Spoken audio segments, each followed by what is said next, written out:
Mesdames, Messieurs, bonjour. Voici les titres du journal. Élection régionale dans la Sanaga-Maritime avec 3 partis politiques en course. Le 12h30 relève les enjeux.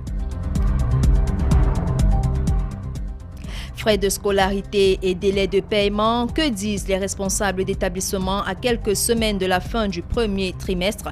La réponse est à suivre dans ce journal. Gestion catastrophique de la forêt communautaire de Souhé, M. Mbeya Sej, le président du comité de gestion, réagit aux accusations.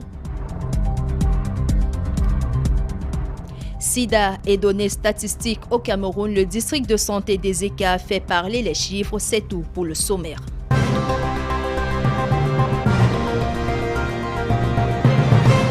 Une fois de plus, bonjour. Le 6 décembre prochain, les conseillers municipaux du Cameroun éliront leurs représentants des régions. En Sanaga-Maritime, les batailles sont déjà bien perceptibles à quelques jours du scrutin entre le PCRN, le RDPC et l'UPC. Quels sont les enjeux, Christian Ochon? Depuis dimanche 23 novembre dernier, la campagne électorale pour les élections régionales du 6 décembre 2020 est lancée. Dans la foulée, les batailles politiques, les luttes et conquêtes de territoire et d'électeurs que sont ici les conseillers municipaux ont débuté sans crier gare entre les différents partis politiques. Dans le département de la Sanaga-Maritime, l'on retrouve, comme lors des élections couplées municipales législatives du 9 février 2020, 3 principaux partis politiques en lice. D'un côté, le Parti de la Flamme, le RDPC, ayant à lui seul la majorité des conseillers municipaux des 11 communes du département de la Sanaga-Maritime. Cependant, une question des plus complexes demeure. La liste des régionales du parti au pouvoir, amenée par le doyen Louis Yinda, réussira-t-elle à fédérer les énergies quand on sait que l'un des poids lourds de ce parti, à la personne d'Alphonse BBS, s'est vu humilié et rejeté par le comité central?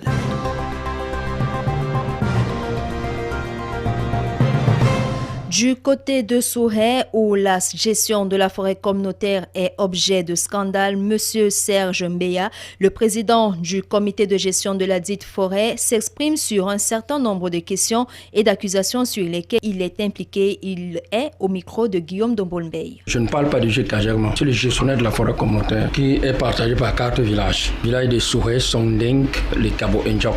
J'ai eu un coup de fil du chef de village de Sondeng, le chef de village de Souhé, d'assister aussi à cette réunion. Quand j'arrive, je trouve qu'ils sont en pleine réunion dans la sous-préfecture. J'étais le seul qui n'était pas convoqué à la réunion. Quand j'arrive, je trouve qu'ils sont en train de préparer les élections. Il n'y avait personne dans la salle. Je n'avais pas suivi ce qui s'est passé. Mais j'ai compris, le sous-préfet demandait à M. Guet Joseph Ngimbu Mpaï, allez vous concerter, faites-nous venir un bureau de gestion de cette forêt. Ils n'ont pas pu s'entendre. Ils sont allés aux élections. Moi, j'ai posé ma candidature comme un candidat indépendant où j'ai été élu ce jour-là comme gestionnaire de la forêt communautaire.